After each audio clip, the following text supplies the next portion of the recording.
ಸ್ನೇಹಿತರೆ, ಹೀಗೆ 15 ವರ್ಷಗಳ ಹಿಂದೆ ಮಂಗಳೂರಿನ ವಿಮಾನ ನಿಲ್ದಾಣದಲ್ಲಿ ದೊಡ್ಡ ಅವಘಡ ನಡೆಯಬಾರದಂತಹ ಅವಘಡ ನಡೆದು ಹೋಗಿತ್ತು. ಅಲ್ಲಿ ವಿಮಾನ ಪತನವಾಗಿತ್ತು. ಈ ಒಂದು ವಿಮಾನ ಪತನದ ಘಟನೆಯಲ್ಲಿ ಸುಮಾರು 158 ಮಂದಿ ಸಾವಿಗೀಡಾಗಿದ್ರು. ಇವಾಗ ಮತ್ತೆ ಅಂತಹ ಇಡೀ ದೇಶವೇ ಬೆಚ್ಚಿ ಬೀಳಿಸುವಂತಹ ಘಟನೆ ನಡೆದಿರುವಂಥದ್ದು. ಗುಜರಾತ್ನ ಅಹಮದಾಬಾದ್ನಿಂದ ಹೊರಟಿದಂಥ ಏನು ಏರ್ ಇಂಡಿಯಾ ಇದೀಗ ಪತನವಾಗಿರುವಂಥದ್ದು. ಒಂದು ಕಟ್ಟಡಕ್ಕೆ ಅಂದರೆ ಜನವಸತಿ ಕಟ್ಟಡಕ್ಕೆ ಅಪ್ಪಳಿಸುವ ಮೂಲಕ ಈ ಒಂದು ವಿಮಾನ ಇದೀಗ ಅವಘಡಕ್ಕೆ ಈಡಾಗಿರುವಂಥದ್ದು. ಸುಮಾರು 142 ಮಂದಿ ಪ್ರಯಾಣವನ್ನು ಮಾಡ್ತಾ ಇದ್ರು. ಏನು ಗುಜರಾತ್ನ ಅಹಮದಾಬಾದ್ನಿಂದ ಲಂಡನ್ಗೆ ಪ್ರಯಾಣ ಮಾಡ್ತಾ ಇರ್ತಾರೆ. ಈ ಒಂದು ಅವಘಡ ಹೇಗೆ ಸಂಭವಿಸಿದೆ ಅನ್ನುವುದರ ಕುರಿತಾಗಿ ಬಹಳ ಕ್ವಿಕ್ ಆಗಿ ತಿಳಿಸುವಂಥ ಒಂದು ಪ್ರಯತ್ನ ಮಾಡ್ತೀವಿ. ಇಂದು ಮಧ್ಯಾಹ್ನ ಸುಮಾರು 1:10 ಗಂಟೆಗೆ ನಿಗದಿಯಾಗಿರುತ್ತೆ. ಏನು ಈ ಒಂದು ವಿಮಾನ ಹೊರಡುವಂಥ ಟೇಕ್ ಆಫ್ ಆಗುವಂಥ ಒಂದು ಸಮಯ ನಿಗದಿಯಾಗಿರುತ್ತೆ. ಆ ಸಂದರ್ಭದಲ್ಲಿ ಒಂದಷ್ಟು ಗೊಂದಲ ಇರುತ್ತೆ. ಹಾಗಾಗಿ ಸುಮಾರು 1:17 ಟೇಕ್ ಆಫ್ ಆಗುತ್ತೆ. ಈ ಸಂದರ್ಭದಲ್ಲಿ ಟೇಕ್ ಆಫ್ ಆದ ಕೇವಲ ಒಂದು 10 ರಿಂದ 15 ನಿಮಿಷದ ಒಳಗೆ ಅಲ್ಲಿನ ಏನು ಪೈಲಟ್ಗಳು ಒಂದು ಮೆಸೇಜನ್ನು ಕಳಿಸ್ತಾರೆ.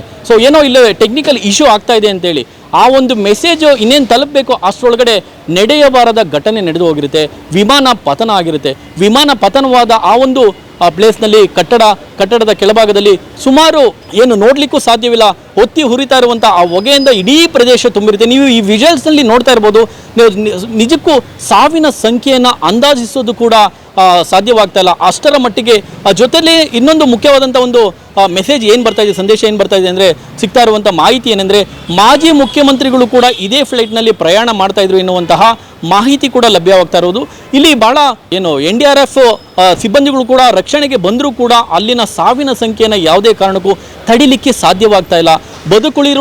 ಉಳಿದಿರುವಂತಹ ಅವಶೇಷಗಳಿಗಾಗಿ ಸಾಕಷ್ಟು ಏನು ಹರಸಾಹಸವನ್ನು ಇಲ್ಲಿ ರಕ್ಷಣಾ ಸಿಬ್ಬಂದಿಗಳು ಮಾಡ್ತಾ ಇದ್ರು ಕೂಡ ಸುಟ್ಟು ಕರಕಲಾಗಿರುವ ದೇಹಗಳನ್ನು ಸಾಗಿಸ್ತಾ ಇರುವಂಥ ಸ್ಥಳೀಯ ಆಸ್ಪತ್ರೆಗಳಿಗೆ ಸಾಗಿಸ್ತಾ ಇರುವಂಥ ಆ ಒಂದು ದೃಶ್ಯ ನಿಜಕ್ಕೂ ಬೀಭತ್ಸವಾಗಿರುವಂಥದ್ದು. ಇಂತಹ ಘಟನೆ ಗುಜರಾತ್ನಲ್ಲಿ ಇಂತಹ ಘಟನೆ ಈ ಹಿಂದೆ ಮಂಗಳೂರಿನಲ್ಲಿ ಸುಮಾರು 15 ವರ್ಷಗಳ ನಂತರ ನಡೆದಿತ್ತು. ಇದೀಗ 15 ವರ್ಷಗಳ ನಂತರ ಇದೀಗ ಗುಜರಾತ್ನ ಅಹಮದಾಬಾದ್ನಲ್ಲಿ ನಡೆದಿರುವಂಥದ್ದು. ಇಡೀ ದೇಶದ ಜನವೇ ಬೆಚ್ಚಿ ಬಿದ್ದಿರುವಂಥದ್ದು. ಈ ಎಲ್ಲ ದೃಶ್ಯಗಳನ್ನು ನೀವು ಈಗಾಗಲೇ ಸ್ಕ್ರೀನ್ನಲ್ಲಿ ನೋಡ್ತಾ ಇದ್ದೀರಿ. ಸುಮಾರು 142 ಮಂದಿ ಪ್ರಯಾಣ ಮಾಡ್ತಾ ಇದ್ರು. ಈಗ ಸಿಗ್ತಾ ಇರುವಂಥ ಸದ್ಯದ ಮಾಹಿತಿಯ ಪ್ರಕಾರ ಸುಮಾರು 120 ರಿಂದ 150 ಜನ ಸಾವಿಗೀಡಾಗಿದ್ದಾರೆ ಅಂತ ಹೇಳಲಾಗ್ತಾ ಇದೆ. ಮಾಹಿತಿ ಬರ್ತಾ ಇರುವಂಥದ್ದು. ಎಷ್ಟು ಜನ ಸಾವಿಗೀಡಾಗಿದ್ದಾರೆ, ಯಾರು ಉಳಿದಿದ್ದಾರೆ ಎನ್ನುವಂಥ ಅಂದಾಜಿಗೆ ಸಿಗದೇ ಇರುವಂತಹ ರೀತಿಯಲ್ಲಿ ಬಹಳ ಬೀಭತ್ಸವಾಗಿ ಈ ಒಂದು ಏನು ವಿಮಾನ ಪತನಕ್ಕೆ ಈಡಾಗಿರುವಂಥದ್ದು. ಅಲ್ಲಿ NDRF ಸಿಬ್ಬಂದಿಗಳು ಏನೇ ಸಾಹಸ ಪಟ್ಟರು ಕೂಡ ವಿಮಾನ ಸಂಪೂರ್ಣವಾಗಿ ಹೊತ್ತಿ ಹುರಿದು ಅಲ್ಲಿ ಇರ್ತಕ್ಕಂಥ ಪ್ರಯಾಣಿಕರು ಸುಮಾರು 90% ಇರತಕ್ಕಂಥ ಎಲ್ಲ ಪ್ರಯಾಣಿಕರು ಕೂಡ ಸುಟ್ಟು ಕರಕಲಾಗಿರುವ ಸ್ಥಿತಿನಲ್ಲಿ ಸಿಗ್ತಾ ಇರುವಂಥ ಆ ಒಂದು ದೃಶ್ಯ ಇದೆಯಲ್ಲ, ನಿಜಕ್ಕೂ ಎಲ್ಲರನ್ನೂ ಕೂಡ ಬೆಚ್ಚಿ ಬೀಳಿಸ್ತಾ ಇರುವಂಥ ದೃಶ್ಯ.